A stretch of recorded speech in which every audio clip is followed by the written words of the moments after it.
I want to read you a story from the Hebrew Scriptures. It's from the book of Genesis. This version is the paraphrase by Eugene Peterson in his rendition of the Bible called The Message. This is one of the most troubling stories in our tradition. After all of this, God tested Abraham. God said, "Abraham?" "Yes," answered Abraham, "I'm listening."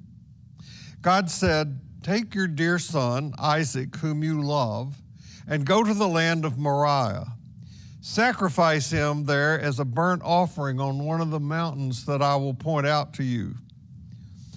Abraham got up early in the morning and saddled his donkey. He took two of his young servants and his son Isaac. He had split wood for the burnt offering. He set out for the place God had directed him. On the third day, he looked up and saw the place in the distance. Abraham told his young servants, "Stay here with the donkey. The boy and I are going over there to worship, and then we'll come back to you." Abraham took the wood for the burnt offering and gave it to Isaac, his son, to carry. He carried the flint and the knife, and the two of them went off together. Isaac said to Abraham, "Father?" "Yes, my son." "We have flint and wood, but where's the sheep for the burnt offering?" Abraham said, "Son, God will see to it that there is a sheep for the burnt offering." And they kept on walking together. They arrived at the place to which God had directed him. Abraham built an altar. He laid out the wood. Then he tied up Isaac and laid him on the wood. Abraham reached out and took the knife to kill his son. Just then, an angel of God called to him out of heaven, "Abraham, Abraham."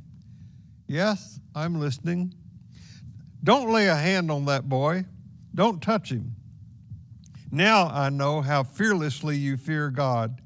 You didn't hesitate to place your son, your dear son, on the altar for me." Abraham looked up. He saw a ram caught by its horns in the thicket. Abraham took the ram and sacrificed it as a burnt offering instead of his son. Well, this is a hard story. People have tried to step around it by ignoring it or saying that the story marks Israel's rejection of child sacrifice. But I think something more than that is going on here. Before getting into that, though, let's talk a moment about where the idea of sacrificing anything to anyone as an act of worship ever came from in the first place. 4,000 years ago, if you wanted to show that you were sociable and get along with someone, especially if there had been some incident in the past, what might you do to make things okay with that person? You'd have a meal. As human communities began to form, eating around a fire together was essential for survival in all sorts of ways. There, of course, was safety in numbers. Years ago, I heard a very learned anthropologist say that this arrangement of sitting in a circle around a fire allowed people to look at each other's faces while they ate. And he said that the instinctive reactive gag reflex we experience when we put something foul in our mouth is not meant for us, but it's meant for others who are looking at us as we eat. The gag reflex warns them what not to put in their mouths. As humans grew in their ability to form communities and to live together, they did so with close contact to animals on the land where they lived and where they farmed. Most of them had killed animals or they had seen it done. It was essential for their survival. Most of us could not stand to watch that bloody process of butchering an animal. The fact is, however, that food that came from animals and bonding around food was a very important value to humans. Now, keep in mind that all religions are human inventions.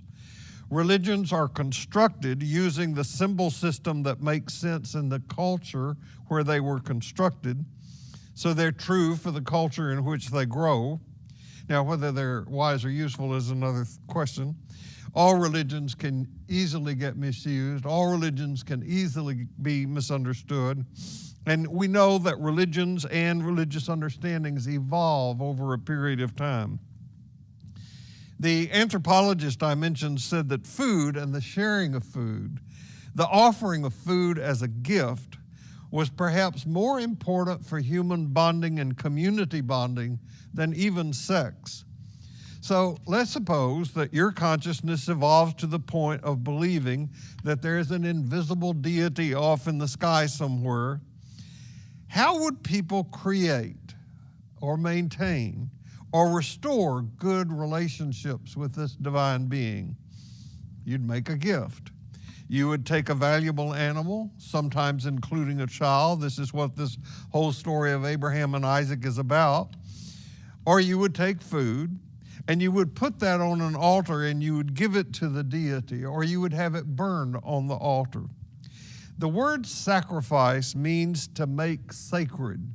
It does not mean to suffer, and it does not mean substitution. Those giving the sacrifice never thought it was the point to make an animal suffer, or if the animal did suffer a lot, that it made the sacrifice more important.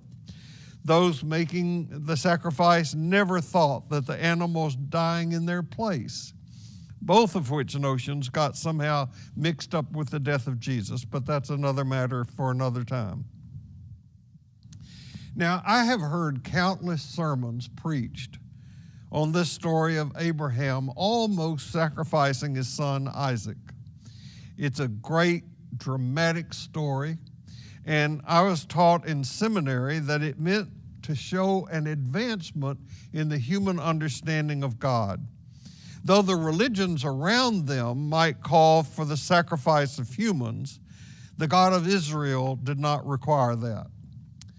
But over the years, I have come to see the story differently. One of my favorite set of words when it comes to understanding the Bible comes from John Dominic Crossan. I want to read them to you. My point, once again, is not that those ancient people told literal stories and we are now smart enough to take them symbolically, but that they told them symbolically and we're now dumb enough to take them literally. I want to repeat that.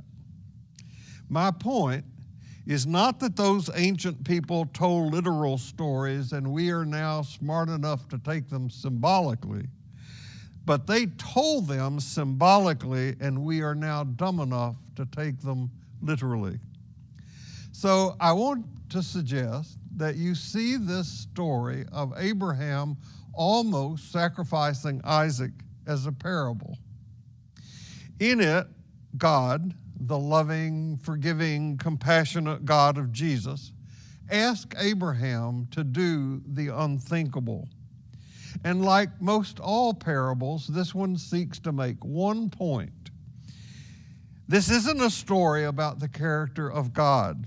It isn't an example of moral justice. It's a story that describes a required relationship between God and humanity. Those of us who agree to participate in God's purpose to restore justice in our broken world, and that requirement is submission. The requirement is, as the prophet Micah put it, to do justice and to love kindness. This story describes a gutsy, submissive Abraham as being totally committed to God. Now, there are other parables or stories told about Abraham that show him as totally compassionate toward humanity, as practicing radical hospitality. This is the essential tension that each one of us is called to stand in. Our vertical and horizontal axes of commitment. Love for God that withholds nothing of self, and a love for neighbor that gives everything. In ordinary life, the educational offering I make here at St. Paul's, currently Holly Hudley and I are co-teaching a series that we're calling Interbeing, How the Teachings of Jesus and Buddha Can Guide Us Through the Pandemic. And now I would add, through this time of a deeper revealing of the structural racism that is part of this country's makeup and history. During the times of study and preparation for these teachings, I've gotten back into some of the writings of Thich Nhat Hanh, the Buddhist monk whose work in peacemaking has been at the forefront of what is called engaged Buddhism. Thich Nhat Hanh was part of the Buddhist monks who were exiled from Vietnam because they would not take sides in that conflict. And he was once asked if he would be willing to sacrifice Buddhism for the sake of peace. And his response to that was staggering. He said, of course. If I weren't willing to sacrifice Buddhism for the sake of peace, I would have already sacrificed Buddhism. I think about that from time to time as our country tries to make its way forward. We so often think we see when we don't. We think we know when we don't. Every time that there's a school shooting in this country or the death of an unarmed black man at the hands of police or any number of other clearly wrong deeds done, I will begin to hear the excuses and the rationalizations come out. Well, there's not much we can do about it. There are always a few bad apples in any group, and on it goes. Some balk or get upset about this story of Abraham, while at the same time we willingly allow the sacrifice of children, and others for ideas and causes we deem more important. It is a sacrifice we seem willing to make, and of course, just like any addict who uses, we can come up with all sorts of explanations and reasons as to why this is so, and either nothing can be done to change the situation or it's hopeless. If our commitment to the survival of the political or religious institution is more important than faithfulness to the God of Jesus, who teaches radical inclusivity, we have already sacrificed the religious institution. At the point where the church becomes more concerned about its own survival, it's already taken on the identities of what Paul calls the principalities and the powers, and we end up worshiping the very thing we fear. Our radical obedience and faithfulness to the God of Jesus will call us to make sacrifices. And I mean that in both senses of making things and people sacred, as well as our repenting and giving up some things. It will be hard, like a death, to change the mentality that got this country started. I'm talking about the mentality that allowed people to think that Native Americans who lived here before us were unworthy of having land that actually belonged to them. They were not worthy to be treated as equals. Our country was born out of that kind of mentality. That's the mentality that led us to fight one of the most deadly wars ever over the issue of owning slaves.